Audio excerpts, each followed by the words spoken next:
সুন্দর করে জানিয়ে দেন, ইল্লা মান তাবা ওয়া আমানা ওয়া আমিলা সালিহান ফাউলাইকা ইউবাদদিলুল্লাহু সাইয়্যাতিহিম হাসানাত।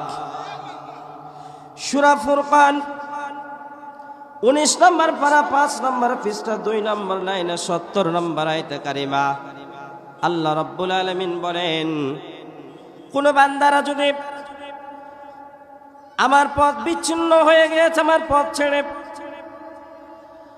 তারা অনেক অন্যায় অপরাধের মধ্যে রয়েছে, এই বান্দাগুলো যদি আমার কাছে তওবা পড়ে, তওবা যদি করতে পারে, এরপরে ঈমান আনয়ন করতে পারে, কন্ডিশনগুলো খুব ভালোভাবে বুঝবেন। 1 নম্বর তওবা করতে হবে, এরপরে 2 নম্বর ঈমান আনয়ন করতে হবে। আমরা এখানে সকলে ঈমানদার, ঠিক কি না? আমরা সবাই এখানে ঈমানদার।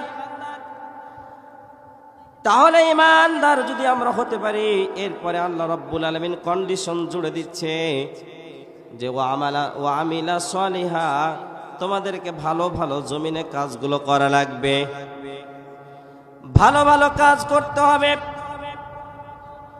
ভালো ভালো কাজ যদি তোমরা করতে পারো, ওয়া আমিলা সালিহা ফাউলাইকা ইউবাদদিলুল্লাহু সাইয়্যাতিহিম হাসানাত, যে সমস্ত তোমরা অন্যায় করেছো, অপরাধ করেছো, জুলুম করেছো, নিজেদের প্রতি পাপ কাজ করতে করতে কলিজায় মরিচাকে ফেলে দিয়েছো, এত পরিমাণ পাপ করার পরে যদি তোমরা তওবা করো আর ঈমান আনয়ন করো, ভালো ভালো কাজের দিকে যদি ধাবিত হও, তোমাদের জীবনের সমস্ত অপরাধগুলো আমি মুছে দেব। সুবহানাল্লাহ বলতে কষ্ট হয়, শুধু মুছে দিব তাই নয়, আল্লাহ বলছে ফাউলাইকা ইউবাদদিলুল্লাহু সাইয়্যাতিহিম হাসানাত। ওই যে গুনাহগুলো করেছিলে তোমাদের আমলনামায়, ওই গুনাহগুলো মুছে দেওয়ার পরে, ডিলিট করে দেওয়ার পরে, সেই জায়গায় আমি উত্তম আমল দ্বারা পরিবর্তন করে দেব। বলেন না সুবহানাল্লাহ। 1 নম্বর কন্ডিশন হচ্ছে তাহলে আমাদেরকে তাওবা পড়া লাগবে। কি করা লাগবে? তাহলে আমাদের 1 নম্বর আমরা তাওবা পড়লাম, ইস্তেগফার পাঠ করলাম। 2 নম্বর কন্ডিশন আমরা ঈমান আনয়ন করি। ঈমান আনয়ন করার পরে তাহলে আল্লাহর প্রিয় বান্দাদের 1 নম্বর বৈশিষ্ট্য হচ্ছে তারা তাওবা পড়বে, বেশি বেশি করে ইস্তেগফার পড়বে। 2 নম্বর কন্ডিশন হচ্ছে তারা ঈমান আনয়ন করবে। ঈমানের দাবিদার কেউ যদি করে, ঈমান যদি কেউ আনয়ন করে, তাহলে ব্যক্তিটা আল্লাহ তাআলার প্রিয় বান্দাতে পরিণত হবে। আল্লাহ তাআলা তাকে ভালোবাসবেন, আল্লাহ তাআলা তার জীবনের অপরাধগুলো মাফ করে দেবেন। আল্লাহ তাআলা মাফ করার পরে ওই যে অপরাধের জায়গাগুলো আল্লাহ সওয়াব দ্বারা পরিপূর্ণ করে দেবে। বলেন না সুবহানাল্লাহ। ঈমানের পথে অবিচল থেকে আমার মরণ যেন হয়, তোমারই কাছে মিনতি আমার, তোমারই কাছে মিনতি আমার, মহামহিম দয়াময়। ঈমানের পথে অবিচল থেকে আমার মরণ যেন হয়। বলেন আমিন। ঈমান যদি কোনো বান্দা আনে, দুনিয়ার জীবনটা তার জন্য আর নিজের কোনো জীবন থাকে না, এই জীবনটা হয়ে যাবে শুধুমাত্র কেবলমাত্র আল্লাহ তাআলার জন্য, ঠিক কিনা? আল্লাহ রাব্বুল আলামিন বলেন, ইন্না সলাতি ওয়া নুসুকি ওয়া মাহইয়ায়া ওয়া মামাতি লিল্লাহি রাব্বিল আলামিন।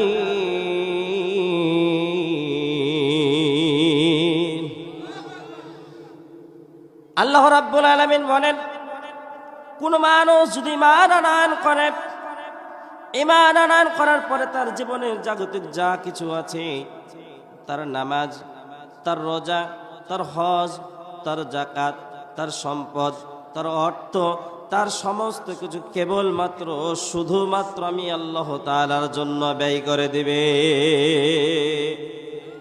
এই জন্য আল্লাহ তাআলার রাস্তায় আমাদের সব কিছু ব্যয় করতে হবে। ব্যয় যদি আমরা করতে পারি তাহলে আল্লাহ তাআলা প্রিয় বান্দায় আমরা পরিণত হতে পারবো। যদি আমরা ব্যয় না করতে পারি তাহলে কি আল্লাহ তাআলা প্রিয় বান্দা হওয়া যাবে নাকি? আল্লাহ রাব্বুল আলামিন সুন্দর করে বান্দারকে জানায়া দেন, ও গোলামেরা, যদি তোমরা আমার প্রিয় বান্দা হতে চাও আর যদি আমার রাস্তায় যদি তোমরা সবকিছু দিয়ে দিতে পারো তাহলে তোমাদের অভাব থাকবে না, তোমাদের অনটন থাকবে না। ওয়ালাউ আন্না আহলাল কুরা আমানু ওয়াত্তাকাউ লাফাতাহনা আলাইহিম বারাকাতিম মিনাস সামাই ওয়াল আরদ। আল্লাহু আকবার। সূরা আরাফ 9 নম্বর পারা 2 নম্বর পৃষ্ঠা 1 নম্বর লাইনে 96 নম্বর আয়াতে কারিমা আল্লাহ রাব্বুল আলামিন ডাক দিয়ে বলেন, ও গোলামেরা শোনো শোনো শোনো। কোন জনপদের মানুষজনে আমি আল্লাহ রাব্বুল আলামিনকে ভয় করতে পারে, এরপর ঈমান আনয়ন করতে পারে, আমি আল্লাহ রাব্বুল আলামিন বারাকাতিম মিনাস সামাই ওয়াল আরদ, আসমান আর জমিনের সমস্ত বরকতের দরজা তাদের জন্য আমি খুলে দেব। বলেন না সুবহানাল্লাহ। আল্লাহ তাআলা যদি আমাদের জন্য বরকতের দরজাগুলো খুলে দেয়, ও মুসলমান ভাইয়েরা বলেন তো দেখি, আমাদের জীবনে কি আর অভাব অনটন থাকবে নাকি? অভাব থাকবে না, অনটন থাকবে না। আমাদের মাঝে যত রকম সমস্যা এই সম্পদ নিয়ে, ঠিক কিনা? আমাদের জীবনে যা কিছু সমস্যা বনে বয়ে আনে এই সম্পদ নিয়ে, অর্থ নিয়ে, আমাদের চেয়ার নিয়ে, ঠিক কিনা? ও মুসলমান ভাইরা, এই জন্য যদি আল্লাহ তাআলার কাছে আমরা ফিরে আসতে পারি আর যদি ঈমান আনয়ন করি, আল্লাহ তাআলা আমাদের কোনো কিছুর অভাব রাখবে না। এই জন্য আল্লাহ তাআলার কাছে ফিরে আসার জন্য আমাদের এই কোরআনের কাছে আসার দরকার আছে না নাই? এই কোরআনের কাছে কেন আমরা আসবো? নুনাজ্জিলু মিনাল কুরআনি মা হুয়া শিফাউ ওয়া রাহমাতুল লিল মুমিনিন ওয়া লা ইয়াজিদুল যালিমিনা ইল্লা খাসারা। আল্লাহু আকবার।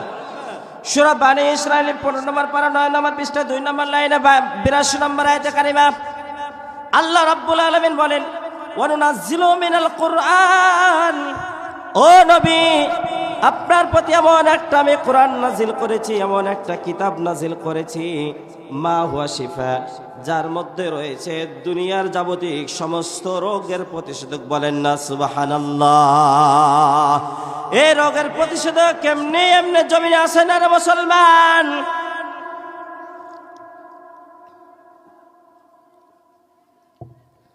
এই রোগের প্রতিষেধক জমিনে এমনি এমনি আসে নাই। এই রোগের প্রতিষেধক আনতে গিয়ে অনেক কাঠখড়ি পুড়াইতে হয়েছে। আল্লাহর নবীকে মক্কা থেকে মদিনায় হিজরত করতে হয়েছে। আল্লাহর নবীকে 3টি বছর শিয়াবে আবু তালেবের উপত্যকায় জীবনযাপন করতে হয়েছে। আমার নবী গাছের ছাল আর পাতাগুলো খেয়ে খেয়ে, লতা পাতা খেয়ে খেয়ে আমার নবীর পায়খানাগুলো ছাগলের পায়খানার মতো হয়ে গিয়েছিল। আমার নবীর সাহাবী অসংখ্য সাহাবীদেরকে বদরে ওহদে জীবন দিতে হয়েছে, অনেক আল্লাহওয়ালাদেরকে জীবন দিতে হয়েছে।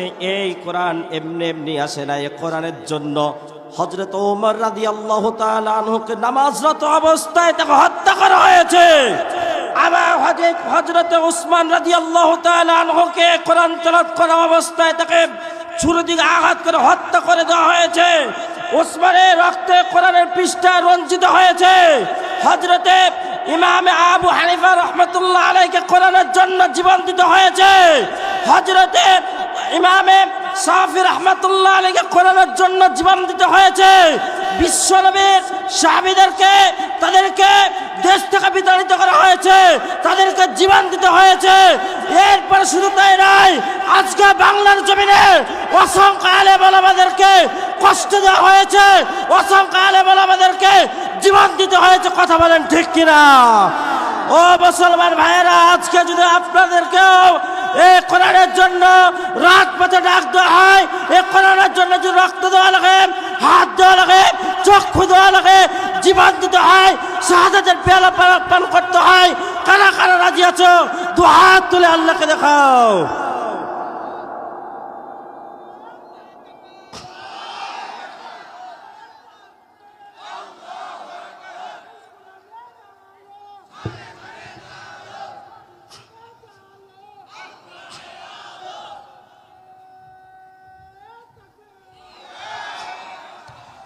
আল্লাহ তাআলা কবুল করেন, বলেন আমিন। এ কোরআনের জন্য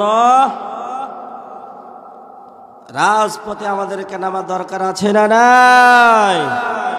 রাজপথে নামা ছাড়া কোনোদিন কোনো কিছু বিজয় অর্জন হয় নাই, হবেও না। কথা বলেন ঠিক কিনা?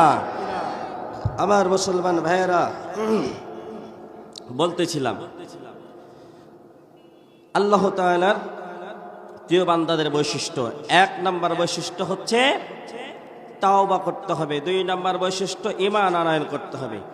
আমি বৈশিষ্ট্যগুলো শেষ করবার জন্য আমি সংক্ষিপ্তভাবে শুধু পয়েন্টগুলো একটু আলোচনা করে দিতে চাই।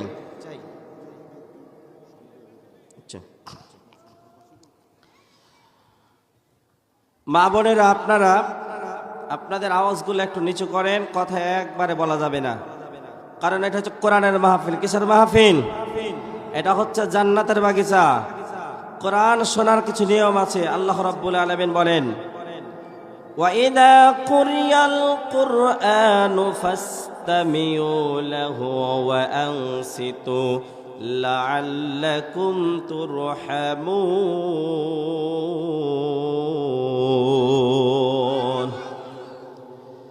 আল্লাহ রাব্বুল আলামিন বলেন, যখন তোমাদের সামনে কোরআন থেকে তেলাওয়াত করা হয়, কোরআন দিয়ে আওয়াজ নসিহত করা হয়, তোমরা তখন চাতক পাখির ন্যায় বসে বসে আলোচনাগুলো শুনবে। বক্তব্য কার? চাতক পাখির ন্যায় বসে বসে আলোচনাগুলো শুনবে, কোনো কথা বলা যাবে না। আর এগুলো মানার নিয়ত যদি কেউ কোরআনের আলোচনা শোনে, আল্লাহ বলেন লাআল্লাকুম তুরহামুন, তোমাদের উপরে রহমতের বারিধারা বর্ষণ হতে থাকবে। বলেন না সুবহানাল্লাহ। এই জন্য মায়েরা বোনেরা, আমি জানি, আমি শুনেছি আপনাদের এলাকার মায়েরা বোনেরা অনেক ভালো। তো এই কি ভালোর নমুনা? আপনাদের আওয়াজ আসছে আমাদের প্যান্ডেল পর্যন্ত, আমাদের পুরুষ ভাইয়েরা আমার সামনেই আছে, তাদের আওয়াজ এরকম পাচ্ছি না। স্লোগান দিল ঠিক মতো, স্লোগানও শুনতে পাই না। আপনারা বিনা স্লোগানে আপনার এই আওয়াজ যদি হয়, তাহলে যদি স্লোগান দেন কি অবস্থা হয়? সম্মানিত ভাইয়েরা, মা এবং বোনেরা, আলোচনা শুনতে হবে গভীর মনোযোগ দিয়ে। 3 নম্বর পয়েন্ট হচ্ছে তাকওয়ার নীতি অবলম্বন করতে হবে। কি করা লাগবে? আল্লাহ রাব্বুল আলামিন বলেন, وَمَن يَتَّقِ اللَّهَ يَجْعَل لَّهُ مَخْرَجًا। সূরা তালাক 28 নম্বর পারা 17 নম্বর পৃষ্ঠা 82 নম্বর আয়াতে কারিমা 8 নম্বর লাইনে 2 নম্বর আয়াতে কারিমা আল্লাহ রাব্বুল আলামিন ডাক দিয়ে বললেন, যে কেউ আল্লাহকে ভয় করবে, আল্লাহ রাব্বুল আলামিন তাদের জন্য পথ বের করে দিবে। বলেন না সুবহানাল্লাহ। আল্লাহ রাব্বুল আলামিন ওয়া ইয়ারযুকুহু মিন হাইসু লা ইয়াহতাসিব, সূরা তালাকের 3 নম্বর আয়াতে কারিমা আল্লাহ রাব্বুল আলামিন বলেন, এবং তাকে তার ধারণা অতীত থেকে উৎস দেওয়া হবে, এমন উৎস দেওয়া হবে, এমন রিজিক দেওয়া হবে যা সে কোনোদিন কল্পনাও করতে পারে নাই। বলেন না সুবহানাল্লাহ। আল্লাহর প্রিয় বান্দাদের বৈশিষ্ট্য কেউ যদি নিজের জীবনে ধারণ করতে পারে, আল্লাহ তাআলা শুধু প্রিয় পাত্র হবে এমনটা নাই। আল্লাহ রাব্বুল আলামিন তার জন্য রিজিকের ব্যবস্থা ফুরন্ত করে রেখে দিয়েছে। আমার মুসলমান ভাইয়েরা, আজকে আমরা রিজিকের জন্য কত হাই হুতাশ করে বেড়াই। আমরা রিজিকের জন্য আমরা ভাইয়ের সাথে ভাইয়ের সম্পর্ক রাখি না। আজকে অর্থের জন্য বাবার সাথে আমরা সম্পর্ক রাখতে পারি না, অর্থের জন্য আমরা বন্ধুদের সাথে সম্পর্ক রাখতে পারি না, অর্থ সম্পদের জন্য আমরা কত নাকি করি, আমরা হত্যা পর্যন্ত করি। ও মুসলমান ভাইয়েরা, এই জন্য আল্লাহ তাআলা প্রিয় বান্দার যদি 3 নম্বর কোয়ালিটিকে অর্জন করতে পারে, আল্লাহ তাআলা তার এমন ধারণাতীত থেকে উৎস থেকে রিজিক দেবে যা সে কোনোদিন কল্পনাও করতে পারে নাই। আল্লাহ তাআলা আমাদেরকে এত এত জায়গা থেকে রিজিক দেয়। ও গোলামেরা, কেন আল্লাহ তাআলা প্রিয় বান্দা হবে না? কেন আল্লাহ তাআলার ইবাদত করবে না? কেন আল্লাহ তাআলাকে ডাকবে না? মুসলমান ভাইয়েরা, আপনাদেরকে আমি ছোট্ট একটু জানার জন্য প্রশ্ন ছুড়ে দিচ্ছি আপনাদেরকে আমি। আজ থেকে বলেন তো 20-25 বছর পূর্বে 1 বিঘা জমিতে কয় মণ ধান হতো? হুজুর, 1 বিঘা জমিতে আজ থেকে 25 বছর পূর্বে কয় মণ ধান হতো? 4 মণ, 5 মণ, 6 মণ হতো। 4 মণ 5 মণ হয় আমাদের দিকে হতো। আজ থেকে 25 বছর পূর্বে 1 বিঘা জমিতে 5 মণ ধান হতো। আর বলেন তো এই 25 বছর পরে এখন কয় মণ ধান হয়? 25 মণ, 30 মণ, 40 মণ। ফাতেমা নামক একটা ধান উঠেছে, আপনারা শুনেছেন? ফাতেমা নামে একটা ধান উঠেছে, 50 মণ হয়। তাহলে এই যে রিজিক আজকে আল্লাহ তাআলা আমাদেরকে এত এত দিচ্ছে, ও মুসলমান ভাইয়েরা, আজ থেকে 25 বছর পূর্বে বছরে একবারই আবাদ করা যেত, একবার ধান বপন করা যেত, ঠিক কিনা? এখন 3 বার ধান বপন করা যায় এক জমিতেই। হুজুর ভুল বলেছি? এক জমিতে 3 বার ধান বপন করা যায়। এরপরও 1 বিঘাতে 30 থেকে 50 মণ পর্যন্ত ধান হয়। বলেন তো আমরা কখনো কি এই আমরা মাথায় চিন্তায় নিয়ে এসেছিলাম কখনো যে এত এত আল্লাহ তাআলা রিজিক দেবে? এত আমরা চিন্তা করি না। এরপর আল্লাহ তাআলা রিজিকগুলো আমাদেরকে দিচ্ছেন, কারণটা কি? কারণ রিজিকের মালিক আল্লাহ। রিজিকের মালিক কে? রিজিকের মালিক যদি হয় আল্লাহ, তাহলে দুনিয়ার কোনো মানুষের গোলামি করা যাবে নাকি? দুনিয়ার কোনো মানুষের গোলামি করা যাবে না। আল্লাহ রাব্বুল আলামিন বলেন, আল্লাহু ওয়ালিয়ুল্লাযীনা আমানু ইখরিজুহুম মিনাল যুলুমাতি ইলান নূর ওয়াল্লাযীনা কাফারু আউলিয়াউহুমুত তাগুত ইখরিজুনাহুম মিনান নূরি ইলাল যুলুমাত উলাইকা আসহাবুন নারি হুম ফিহা খালিদুন। সূরা বাকারা 3 নম্বর পারা 2 নম্বর পৃষ্ঠার 1 নম্বর লাইনের 257 নম্বর আয়াতে কারিমা আল্লাহ রাব্বুল আলামিন ডাক দিয়ে বলেন, আল্লাহু ওয়ালিয়ুল্লাযীনা আমানু। আল্লাহ রাব্বুল আলামিন হচ্ছে ঈমানদারদের অভিভাবক।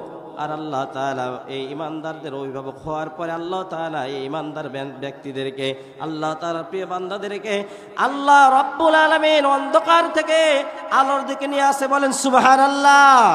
আর অপর পক্ষে কাফিরদের বন্ধু হচ্ছে তাগুত। তারা তাদেরকে আলোর দিক থেকে জান্নাতের পথ থেকে জাহান্নামের দিকে নিয়ে যায়। আল্লাহ বলেন জাহান্নামের দিকে শুধু নিয়ে যায় তাই নয়, এদেরকে জাহান্নামের দিকে নিয়ে আসবে। যখন জাহান্নামের মধ্যে এদেরকে নিপতিত করা হবে, তারা সারাটা জীবন সেইখানে শাস্তির ভোগ করতেই থাকবে। এই জন্য আমাদের বন্ধুকে, আমাদের বন্ধু হবে আল্লাহ। তাগুদের বন্ধু হওয়া যাবে, তাগুদের বন্ধু হওয়া যাবে না। আল্লাহর বন্ধু হতে গেলে আল্লাহর পথে চলা দরকার আছে না নাই? আল্লাহ তাআলার বন্ধু যদি হতে চায়, তাহলে আল্লাহ তাআলার কাছে আমাদেরকে ফিরে আসতে হবে। আল্লাহ তাআলার কাছে আমরা আসবো কেমনে? আমরা তার আল্লাহ তাআলাকে দেখি নাই। আল্লাহকে দেখেছেন কেউ? দেখা যায়। আল্লাহ আমাদের সঙ্গেই আছেন, কিন্তু আল্লাহকে আমরা দেখতে পাই না। নামাজে যখন আমরা দাঁড়াইয়া যাই, আমরা আল্লাহ তাআলা সব চাইতে সিজদা যখন দিই আমাদের কাছে চলে আসে, নিকটে চলে আসে। আল্লাহ তাআলা এত আমাদেরকে ভালোবাসেন। আমরা জমিনে তো অন্যায় করে অপরাধ করি, এরপরে আল্লাহ তাআলা আমাদের অপরাধের কারণে আমাদেরকে পাকড়াও করেন না। আল্লাহ তাআলা আমাদেরকে লাঞ্ছিত তেমন করে না, বেইজ্জত করে না, কিন্তু যখন আমাদের সীমানা যখন অতিক্রম করে ফেলি তখন আল্লাহ তাআলা আমাদেরকে মাঝে মাঝে আযাব আর গজব দেয়।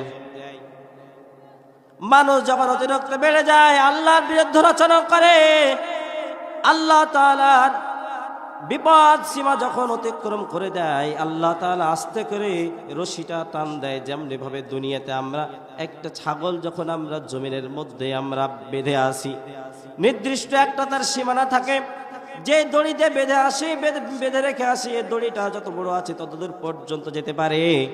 আর যখন এই দড়ির সীমা পর্যন্ত পৌঁছে যায় আর বাইরে আর যেতে পারে না, যদি বাইরে যেতে যায় তাহলে তাকে রশিটা ছিঁড়ে যাওয়া লাগবে, ঠিক কিনা? এমন ভাবে আল্লাহ তাআলা আমাদের কিছু নির্দিষ্ট কিছু এরিয়া আমাদের জন্য দিয়ে দিয়েছেন।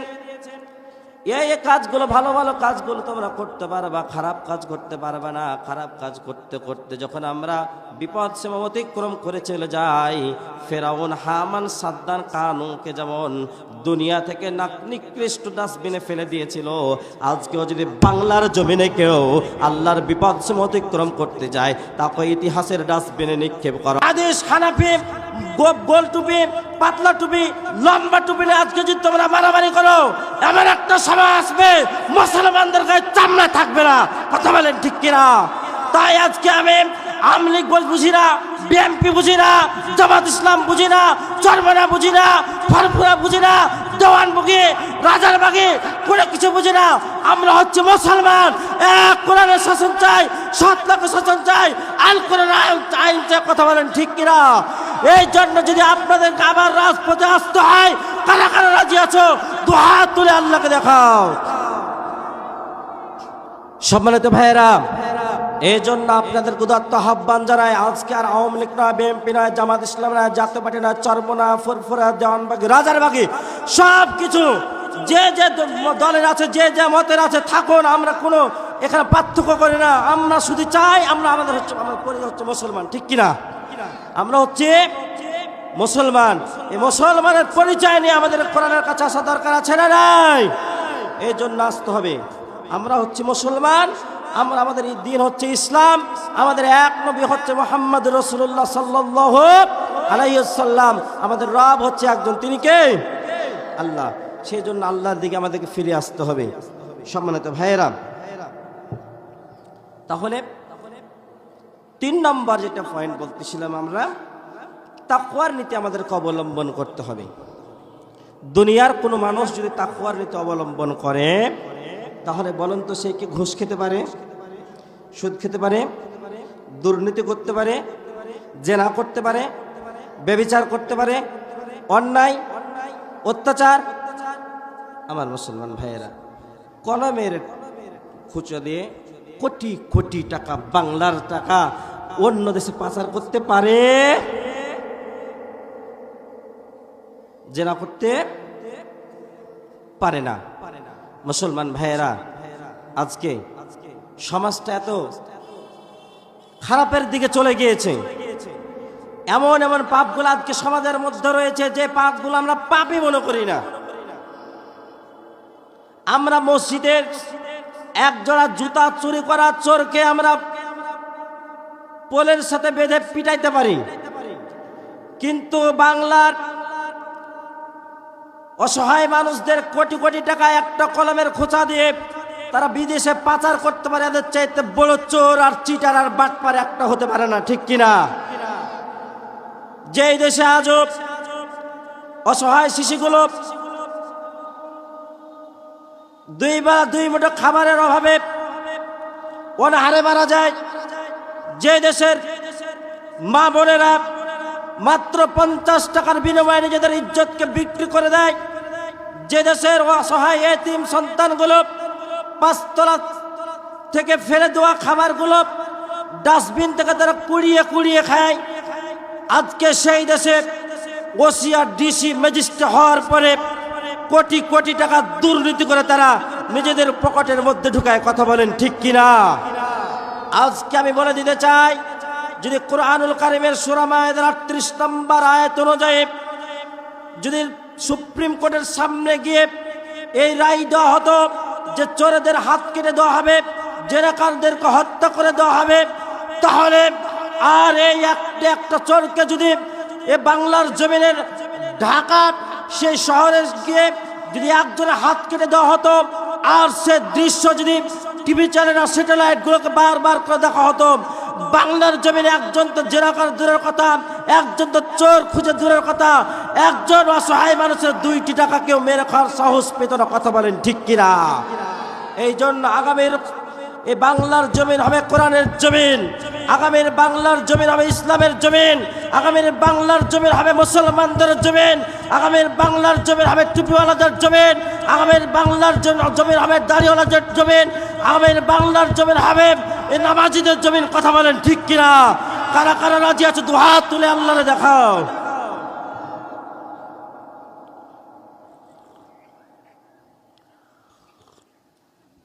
সম্মানিত ভাইরা, আমার একটু ঠান্ডা লেগে আছে বেশ কিছুদিন থেকে, এই জন্য একটু গরম পানি খাচ্ছি। আপনারা কি কষ্ট পাচ্ছেন? সম্মানিত ভাইরা, তাহলে আল্লাহ তাআলা প্রিয় বান্দা হতে গেলে আমাদের 3 নম্বর যেটা বৈশিষ্ট্য, তাকওয়ার নীতি অবলম্বন করতে হবে। 4 নম্বর বৈশিষ্ট্য হচ্ছে তাওয়াক্কুল, অর্থাৎ আল্লাহ তাআলার উপরে আমাদের সব সময় নির্ভরশীল হতে হবে। আল্লাহ রাব্বুল আলামিন বলেন, ومن يتوكل على الله فهو حسبه إن الله بالغ أمره قد جعل الله لكل شيء قدرا।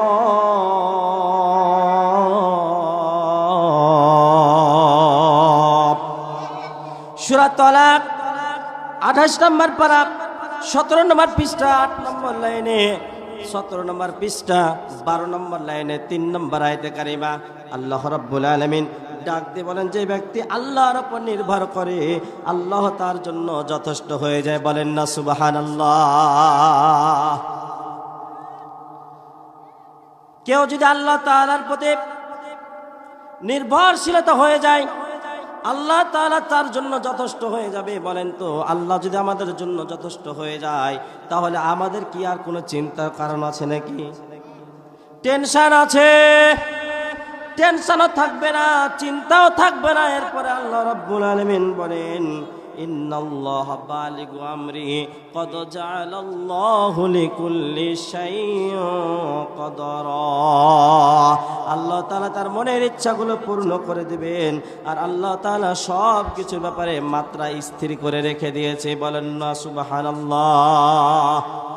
তাহলে আল্লাহ তাআলা সেই সব বান্দাদের মনের ইচ্ছাগুলো পূর্ণ করবে যারা আল্লাহ তাআলার উপরে নির্ভরশীলতা হতে পারবে। এজন্য আল্লাহ তাআলার প্রতি সর্ব অবস্থায় আমাদের নির্ভরশীলতা হওয়া দরকার আছে না নাই? আল্লাহ তাআলার প্রতি সর্ব অবস্থায় আমাদেরকে নির্ভরশীলতা হতে হবে। আল্লাহ তাআলা আমাদের মনের ইচ্ছাগুলো পূর্ণ করে দেবে। আল্লাহ তাআলা আমাদের সব কিছু মাত্রা স্থির করে রেখে দিয়েছে। আমরা সম্মানিত ভাইয়েরা, আজকে আমরা কতভাবে কত কিছু করে বেড়াই, আমরা এত কিছু করে বেড়াই যা কিছু আমাদের জীবনের স্বার্থের বাইরে যেন হয়ে যায়। কিন্তু এত আমরা হাই হুতাশ করে বেড়াই, এত লাফালাফি করি, দৌড়ঝাঁপ করি। বলেন তো, আল্লাহ তাআলা যে আমাদের জন্য মাত্রা স্থির করে রেখে দিয়েছেন, এর চাইতে কি বেশি কিছু আমরা পাবো নাকি? ধরেন আপনি দুনিয়ার জমিনে 100 বছর বাঁচবেন, আপনার জন্য আল্লাহ রাব্বুল আলামিন 50 টন খাদ্য বরাদ্দ করে রেখে দিয়েছে। আপনি 50 টনের বেশি কিছু পারবেন না উপার্জন করতে। আপনি হালাল পথে উপার্জন করেন আর হারাম পথে উপার্জন করেন না। কারণ হালাল পথে যদি আপনি উপার্জন করেন, এরপরে 50 টনই খাবার পাবেন, আর যদি হারাম পথে উপার্জন করে, এরপরে ওই 50 টনই খাবার পাবেন, এর চাইতে বেশি কিছু পাবেন না। আপনার জন্য যদি আল্লাহ রাব্বুল আলামিন একজন স্ত্রী লিখে রাখে, একজনই পাবেন। 2 জন লেখা রাখলে 2 জনই পাবেন। যদি আপনার জন্য ন্যাংরা খোড়া স্ত্রী লেখা রাখেন, এই ন্যাংরা খোড়াই পাবেন। যদি সুন্দরী তরুণী রমণী যদি যুবতী আপনার জন্য আল্লাহ রাব্বুল আলামিন বরাদ্দ করে রাখে, সেটাই আপনার ভাগ্য জুটবে, এর চাইতে বেশি কিছু জুটবে না। আল্লাহর নবী, আপনাদের একটা মজার ঘটনা শোনাই। আল্লাহর নবী মুহাম্মদুর রাসূলুল্লাহ সাল্লাল্লাহু আলাইহি ওয়াসাল্লাম সাহাবীদের সামনে আলোচনা করতেছেন। ভাই সাউন্ড একটু বাড়াই দেন তো। ঠিকই আছে, মাউথপিস আমার ঠিকই আছে।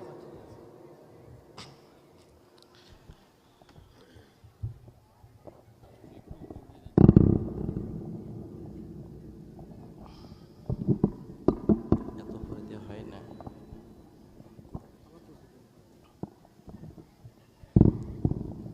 মাথা উপর কেমন যাবে?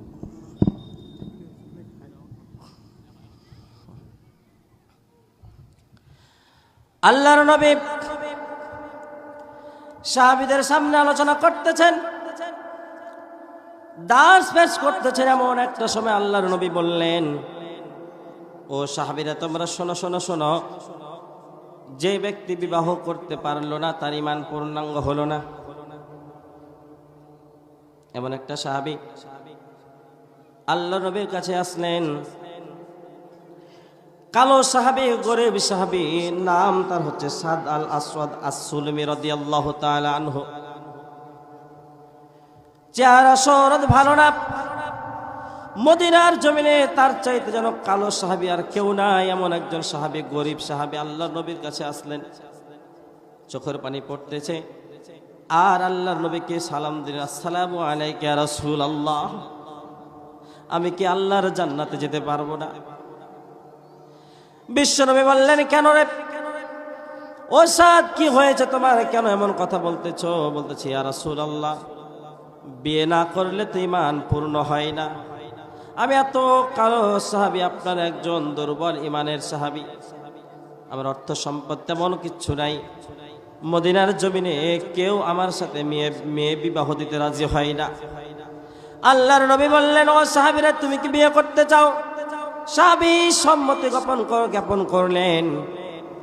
আল্লাহর নবী একটা চিঠি লিখে পাঠিয়ে দিলেন সাদ রাদিয়াল্লাহু তাআলা আনহুকে। মদিনার জমিনে একজন প্রভাবশালী ব্যক্তি ইবনে ওয়াহাব, তার একজন সুন্দরী তরুণী রমণী যুবতী একজন মেয়ে ছিল, এত সুন্দরী ছিল, মদিনার জমিনে দ্বিতীয় সুন্দরী যেন তার চেয়ে তার কেউ নাই। তার সাথে বিবাহের জন্য আল্লাহর নবী চিঠি লিখে পাঠিয়ে দিলেন সাদ রাদিয়াল্লাহু তাআলা আনহুকে। সাদ রাদিয়াল্লাহু তাআলা আনহু ইবনে ওয়াহাবের বাড়ির সামনে চলে গেলেন, সালাম দিয়ে দিলেন, আসসালামু আলাইকা ইয়া আহলাল বাইত। সালাম দিয়ে দিলেন। ও মুসলমান ভাইয়েরা, এখান থেকে আমাদের একটা শিক্ষা বের করে নিয়ে আসতে হবে। কারো বাড়িতে, কার রুমের মধ্যে প্রবেশ করলে সালাম দেওয়া দরকার আছে না নাই? আমাদেরকে সালাম দিয়ে কারো বাড়িতে প্রবেশ করতে হলে অবশ্যই সালাম দেওয়া লাগবে। সালামবিহীন তার বাড়িতে প্রবেশ করা যাবে না। নিজের মায়ের রুমে তাকে না জানাইয়া ঢোকা যাবে না, কেননা মা কেমন অবস্থা থাকে, কি অবস্থা থাকে আমরা বলতে পারবো না।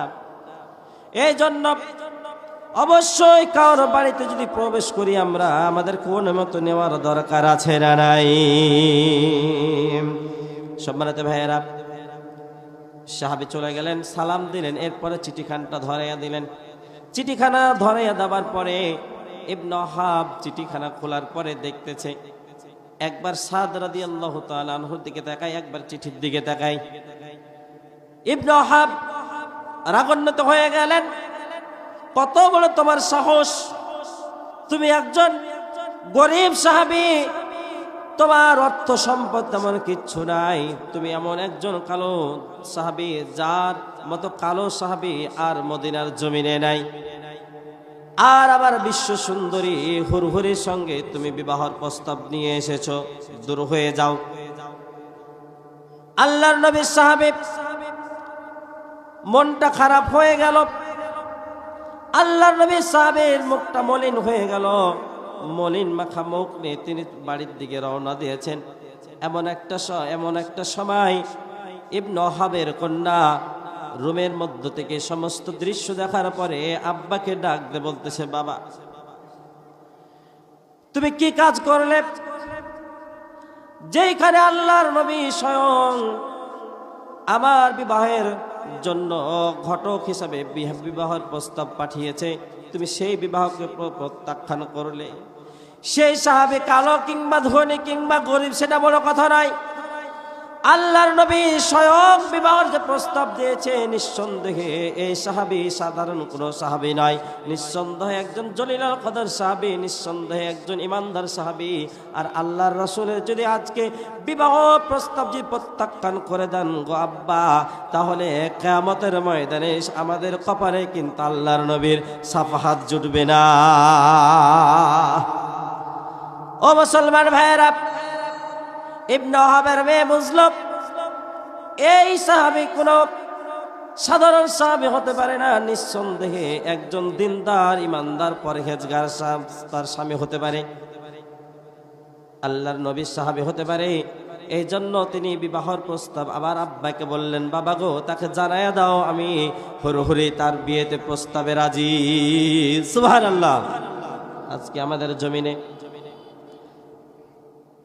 আমরা যখন পাত্র খুঁজতে যাই, যখন জামাই খুঁজতে যাই, যখন বর খুঁজতে যাই, আমরা দেখি এই জামাইটা কি করে, সরকারি চাকরি করে কিনা, কত টাকা ইনকাম করে, এটা দেখি কি দেখি না। আমরা তার দিনদারিত্ব আমরা দেখতে যাই না, আমরা ওই জামাইটা কি করে সেইটাই আমরা আগে দেখি, যে ওই জামাইয়ের ইনকাম কেমন আছে, সে সুদের ক্ষেত্রে সে ইনকাম করছে কিনা, কিংবা ঘুষ থেকে তার আয় রোজগার হচ্ছে কিনা, সেটা বড় কথা নয়। সে 50,000, 60,000, 1 লাখ, 1.5 লাখ, 2 লাখ টাকা ইনকাম করে কিনা, সেটাই আমরা আগে প্রাধান্য দিই। কথা বলেন ঠিক কিনা? জামাইটা মদখোর না গাঁজাখোর না জুয়াখোর, সেটা আমরা দেখি না, ঠিক কিনা? ও চাপা দেওয়া উত্তরপাড়া যুব সমাজের উদ্যোগে আয়োজিত আজকে তাফসীর মাহফিল উপস্থিত জনতা, আজকে আপনাদেরকে বলে দিতে চাই, কেউ যদি কোনো মানুষের দিনদারিত্ব না দেখে গাঁজাখোর মদখোর জুয়াখোরদেরকে নিয়ে যদি মেয়ের বিবাহ দেয়, আল্লাহর কসম করে আজকে বলে দিতে পারি, আপনার জামাই লাখ টাকা ইনকাম করতে পারে, কিন্তু আপনার মেয়ের সংসারে কখনো সুখ আসবে না, আসবে না, আসবে না। কথা বলেন ঠিক কিনা? প্রত্যেক দিন গাঁজা খেয়ে বাড়ির মধ্যে প্রবেশ করবে, মদ খেয়ে বাড়ির মধ্যে প্রবেশ করবে, মাতাল অবস্থা বাড়ির মধ্যে প্রবেশ করবে, যখন আপনার মেয়েটাকে ধরে ধরে শুধু পিটাইবে, তখন এমন এমন বেহাইয়াপনা, এমন লুচ্চামি ভণ্ডামি মার্কা জামাই আমাদের সমাজে আছে না নাই? সম্মানিত ভাইয়েরা, এই জন্য কোন মেয়ের সাথে যদি আপনার ছেলের বিবাহ দিতে চান, কিংবা ছেলের সাথে মেয়ের বিবাহ দিতে চান, যদি সংসারে যদি সুখ দেখতে চান, তাহলে অবশ্যই দিনদারিত্ব ইমানদারিত্ব দেখার দরকার আছে না না? এই জন্য ইমানদার দিনদারওয়ালা আমাদেরকে জামাই এবং কন্যা খুঁজতে হবে। আল্লাহ তাআলা কবুল করেন, বলেন আমিন। সম্মানিত ভাইয়েরা, ইবনে ওয়াহাব রাদিয়াল্লাহু তাআলা আনহু সাদ রাদিয়াল্লাহু তাআলা আনহুর কাছে খবর পৌঁছায় দিল, আমার মেয়ে তোমাকে বিবাহ করতে রাজি আছে। সাদ রাদিয়াল্লাহু তাআলা আনহুর উৎফুল্ল অবস্থায় হাস্যোজ্জ্বল চেহারা নিয়ে বিশ্বনবীর দরবারে চলে গেলেন। ইয়া রাসূলুল্লাহ, ইয়া হাবিবাল্লাহ, মেয়ে বাবা তো এবং মেয়ে তো বিবাহের জন্য রাজি হয়ে গেছে, এখন আমার করণীয় কি? আল্লাহর নবী বললেন, সাদ রে, বিবাহ যদি করতে চাও তাহলে তো মহরনা দেওয়া লাগবে। কি দেওয়া লাগবে? বিবাহ যদি করতে চাও তাহলে মহরনা দেওয়া লাগবে। সাদ রাদিয়াল্লাহু তাআলা আনহু বললেন, ইয়া রাসূলুল্লাহ, কত মহরনা দেওয়া লাগবে? ডাক দিয়ে বললেন, সাদ রে, 400 দিরহাম তোমাকে মহরনা দেওয়া লাগবে। সাদ রাদিয়াল্লাহু তাআলা আনহু বলেন, ইয়া রাসূলুল্লাহ, ইয়া হাবিবাল্লাহ, আমি একজন গরীব সাহাবী, 400 দিরহাম তো দূরের কথা, আমি সাদের কাছে 4টা দিরহাম নাই, আমার বাবা 400 দিরহাম দেখে নাই। সম্মানিত ভাইয়েরা, আল্লাহর নবী বললেন, সাদরে চলে যাও আলীর কাছে আর ওসমানের কাছে। 2 জন সাহাবীর কাছে গিয়ে 200 দিরহাম করে নেবে, বলবে আল্লাহর নবী আমাকে আপনাদের কাছে পাঠিয়ে দিয়েছে। চলে গেলেন সাদ রাদিয়াল্লাহু তাআলা আনহু হযরত আলী রাদিয়াল্লাহু তাআলা আনহুর কাছে। বিস্তারিত ঘটনা খুলে বললেন, হযরত আলী রাদিয়াল্লাহু তাআলা আনহু 200 দিরহাম দিলেন এবং তার কিছু বেশি দিলেন। কেননা 200 করে 400 দিরহাম যদি দেয়, তাহলে অতিরিক্ত কিছু বাজার খরচ আছে না নাই? বললেন সাদরে 200 দিরহাম তোমাকে দিলাম মহারানার জন্য, আর বাকি দিরহামগুলো দিয়ে তুমি বিয়ের বাজার করবা।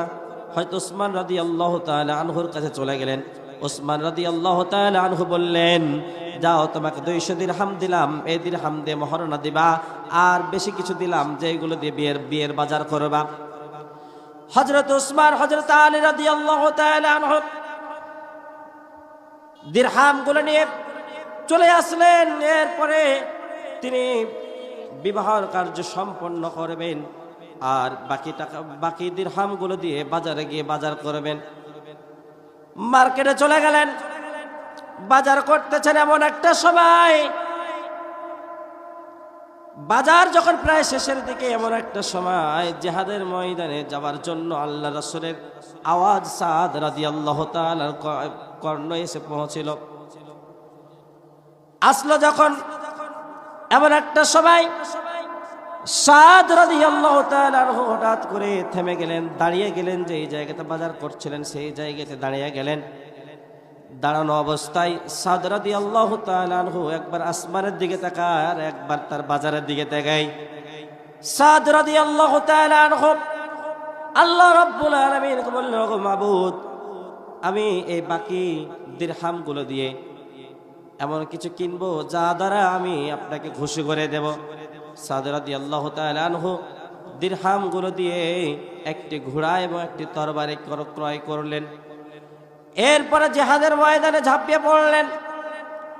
আমার মুসলমান ভাইয়েরা, সাদ রাদিয়াল্লাহু তাআলা আনহু তার স্ত্রীর জন্য যে কাপড় কিনেছিলেন সেই কাপড়টা গায়ের মধ্যে জড়াইয়া নিলেন, আর চেহারা মোবারক ঢেকে নিয়েছিলেন।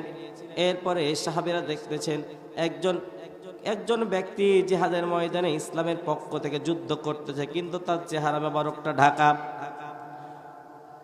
এই ব্যক্তিটিকে হযরত আলী রাদিয়াল্লাহু তাআলা আনহু বলেন, সে যে হোক না কেন ইসলামের পক্ষ থেকে জিহাদের ময়দানে ঝাঁপিয়ে পড়েছে, যুদ্ধ করতেছে, সে যে হোক না কেন যুদ্ধ করো। যুদ্ধ করতে করতে হঠাৎ করে হযরত সাদ রাদিয়াল্লাহু তাআলা আনহুর ঘোড়ার উপরে, পায়ের উপরে যখন একটা আঘাত করলো, কাফের সৈন্যরা ঘোড়াটা জমিনের উপরে পড়ে গেলেন। সাদ রাদিয়াল্লাহু তাআলা আনহু জমিনে পড়ে গেলেন। সাদ রাদিয়াল্লাহু তাআলা আনহু তাড়াহুড়া করে উঠতে গিয়ে তার শরীরের কালো চামড়া বিশ্বনবীর চোখে ভেসে আসলো। বিশ্বনবী বলতেছেন, ইয়া সাদ। সাদ রাদিয়াল্লাহু তাআলা আনহু বলতেছে, ইয়া রাসূলুল্লাহ, আমার আব্বা আম্মা আপনার উপর উৎসর্গিত হোক। ওগো আল্লাহর নবী, জিহাদের ময়দানের কথা, জিহাদের ডাক শুনে আমি থাকতে পারি না, জিহাদের ময়দানে চলে এসেছি। আল্লাহর নবী বললেন, সাদ রে, তোমার জন্য আল্লাহর জান্নাত অপেক্ষা করছে। বলেন না সুবহানাল্লাহ।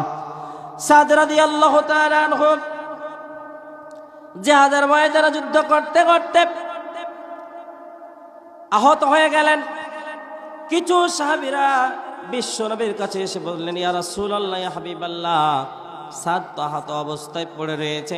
আল্লাহ নবী বললেন, সাদকে আমার কাছে খুঁজে নিয়ে আসো।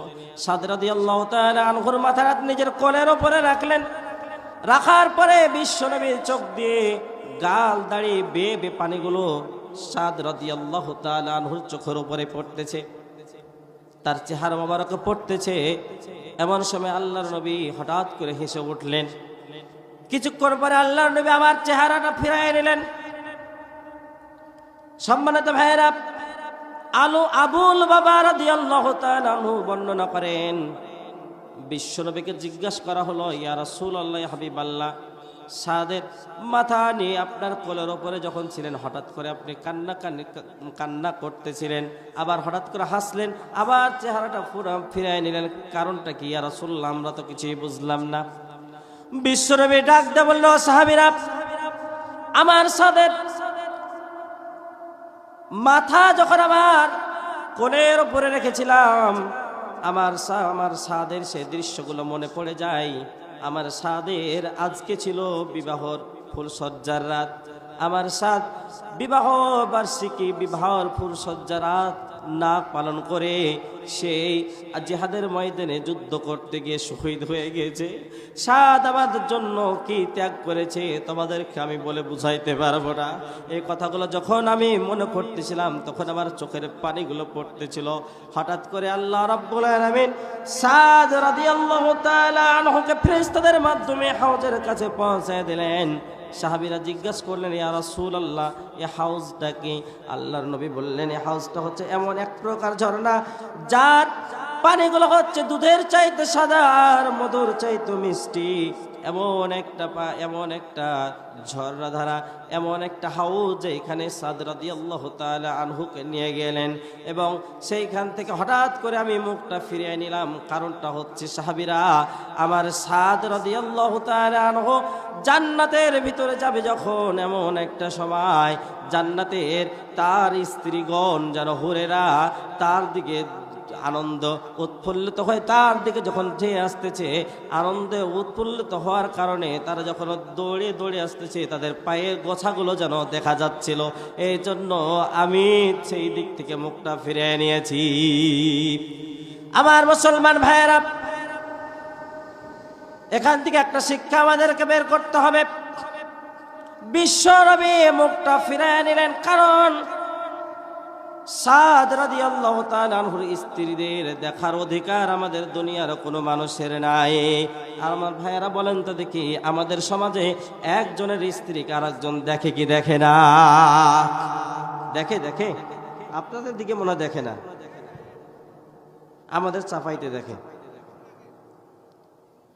আমাদের মেয়েরা, আমাদের বোনেরা, আমাদের ভাবিরা, আমাদের ভাইয়েরা, সম্মানিত ভাইয়েরা বাড়ির মধ্যে যখন থাকে এমন সব কাপড় পরে, এমন সব জামাগুলো পরে যেগুলো নোংরা জামা সব চাইতে সেইগুলো পরে স্বামীর সামনে আসে, ঠিক কিনা? আর যেইগুলো এমন কিছু জামা পোশাক তারা পরে, শাড়ি পরে, শাড়ি না মশারি দেখলো বোঝা যায় না, সব কিছু উপর থেকে যেন বোঝা যায়। এমন সমাজে কিছু মহিলারা আছে না নাই? আছে। এগুলো পরে তারা পার্কে যায়, এগুলো পরে তারা মার্কেট করতে যায়, এগুলো পরে তারা গ্রামগঞ্জে ঘুরে।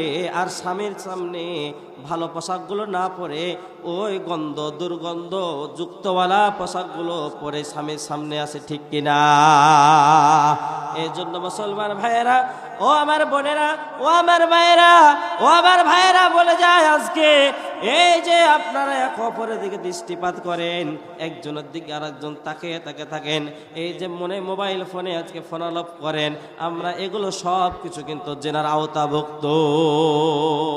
আমার যুবকরা, আজকে আপনাদের সামনে একটা কথা আমি বলে দিতে চাই।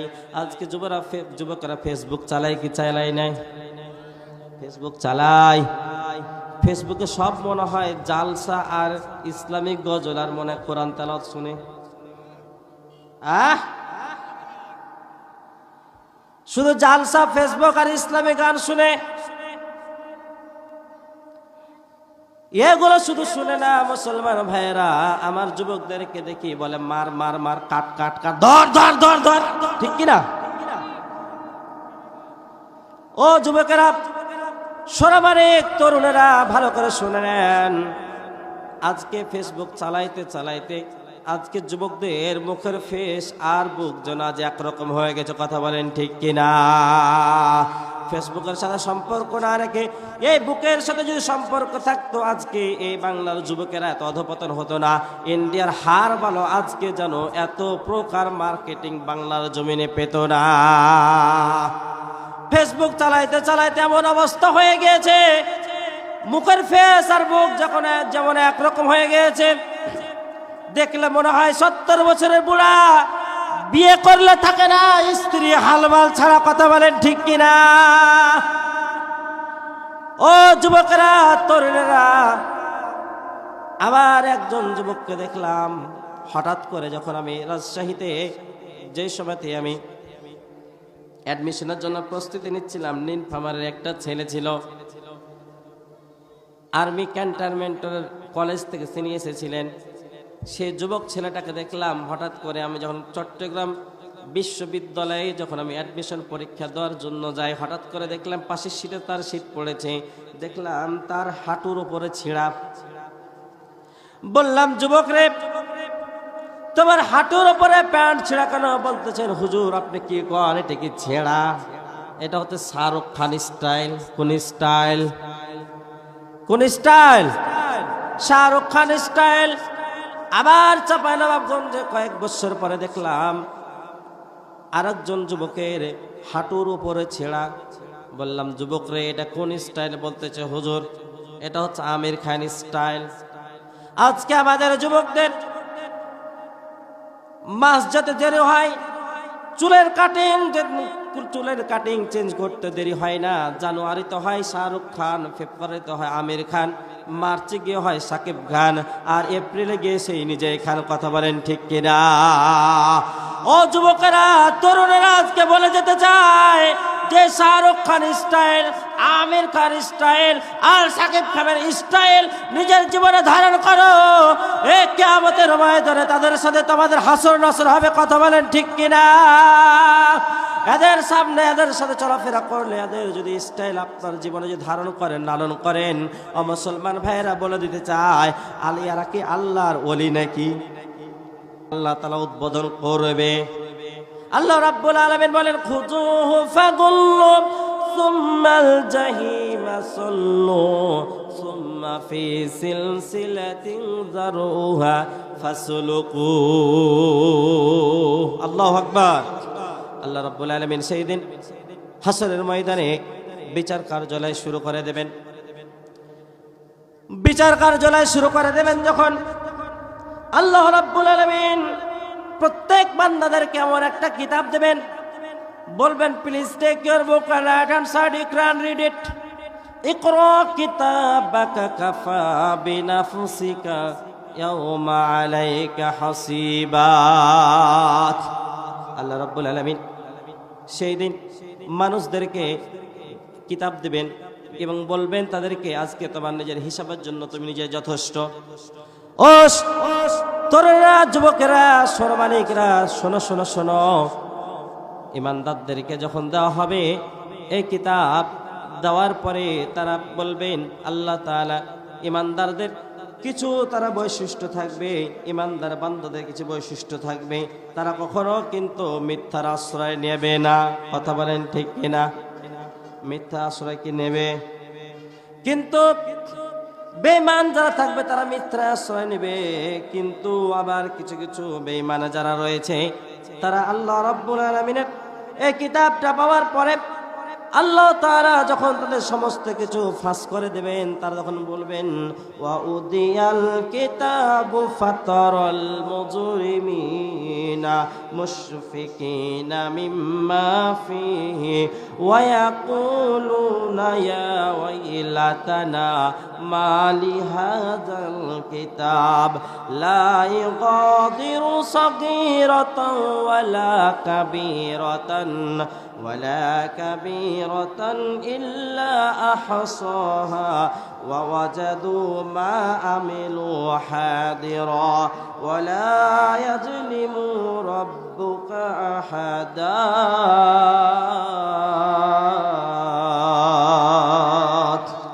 সূরা কাহাফ 15 নম্বর পৃষ্ঠা, 15 নম্বর পারা 18 নম্বর পৃষ্ঠা 3 নম্বর লাইনের 49 নম্বর আয়াতে কারিমা আল্লাহ রাব্বুল আলামিন সেই দিন উপস্থিত করা হবে। আল্লাহ বলেন সেই দিন উপস্থিত করা হবে তাদের সামনে, এই তাদের সামনে বলতে অপরাধীদের সামনে। কাদের সামনে?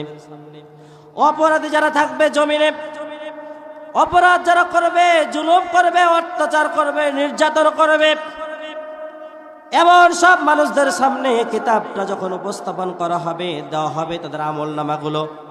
আমলনামা পাওয়ার পরে তারা বলবে মালি হাজাল কিতাব, কেমন একটা কিতাব, লা ইগাদিরু সগীরাতান ওয়ালা কাবীরা, যার মধ্যে কোনো ছোট গুনাহটা বাদ যায় না, বড় গুনাহটাও বাদ যায় না। সব কিছু আল্লাহ তাআলা খুলে খুলে আল্লাহ তাআলা বর্ণনা করে দিয়েছেন, কিতাবের মধ্যে লিপিবদ্ধ করে দিয়েছেন। কেমন একটা কিতাব, এমন ছোট ছোট গুনাহগুলো লেখা থাকবে যে গুনাহগুলো ও মুসলমান ভাইয়েরা, একটুখানি চিন্তা করেন দেখি, আমরা কত গোপনে গুনাহ করেছি, কত প্রকাশ্যে গুনাহ করেছি।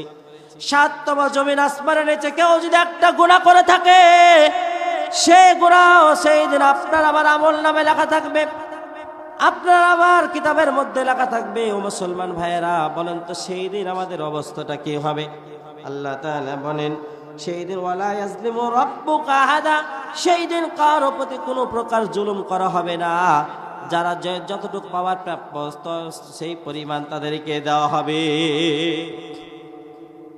আরে আমরা জমিনে কত অপরাধ করলাম, মানুষের আল ঠেললাম, মানুষের জমি আমরা আত্মসাৎ করলাম, মানুষের ঘর বাড়ি আমরা আত্মসাৎ করলাম, মানুষের দোকানপাট আমরা পোড়াইয়া দিলাম, মানুষকে আমরা মানুষ মনে করলাম না, আমরা আমাদের কৃষকদের তাদের অধিকার ফিরাই দেয় নাই, আমার এতিম সন্তান আমার এতিম ভাতিজার আমরা অধিকার ফিরাই দেয় নাই।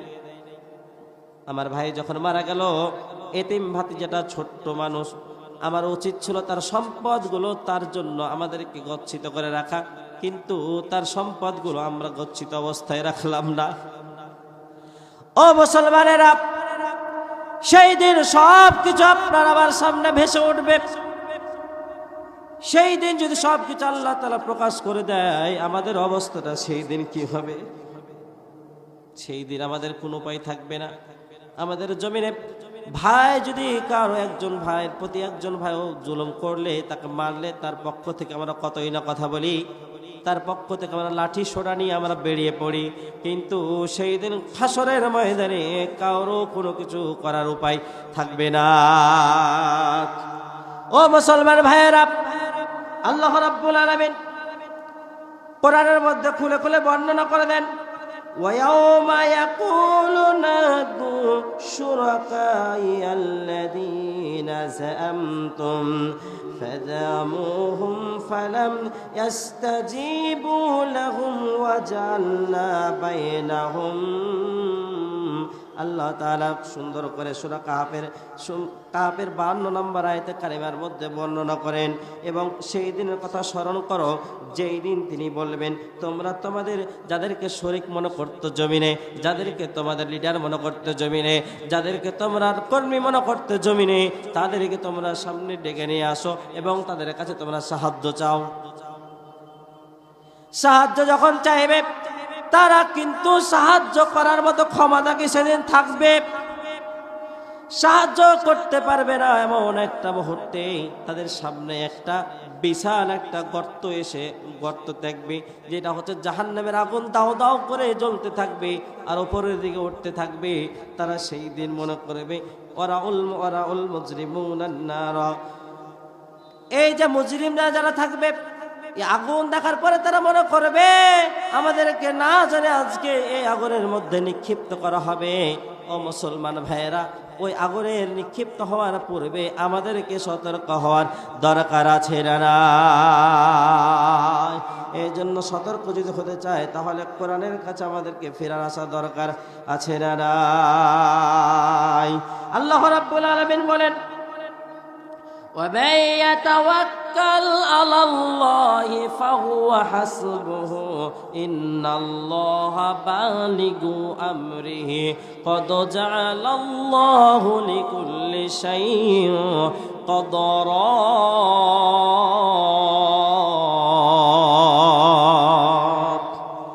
আল্লাহ রাব্বুল আলামিন বলেন, যে ব্যক্তি আল্লাহর প্রতি নির্ভরশীল হবে, যে ব্যক্তি আল্লাহ তাআলার উপর নির্ভরশীল হবে, তার জন্য আমি আল্লাহ তাআলাই যথেষ্ট। বলেন না সুবহানাল্লাহ?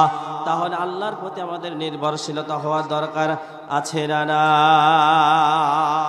দুনিয়াতে যে যত বাহাদুরি হোক না কেন, আল্লাহ তাআলা ছাড়া আমাদের কোনো গতি নাই।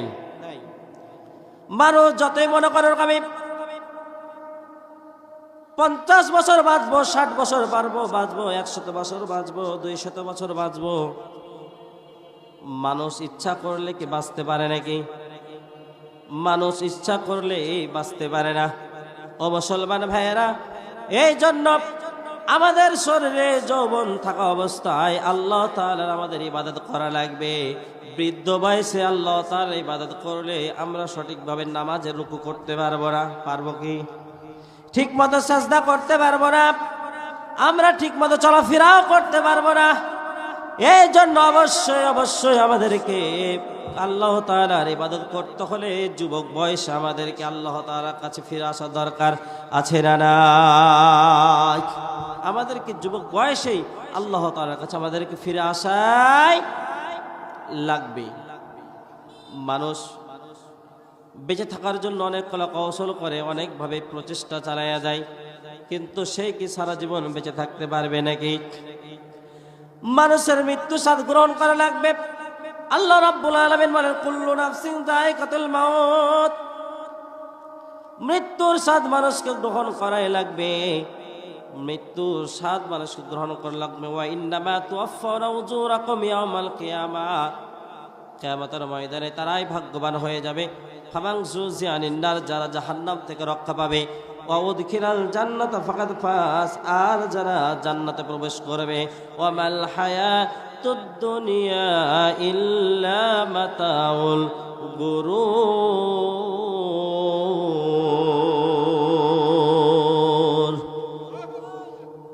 এই দুনিয়াটা একটা ধোঁকার বস্তু ছাড়ার কিছুই নয়। এই দুনিয়ার মাঝে আমরা এসেছি, আবার আমাদেরকে চলে যেতে হবে।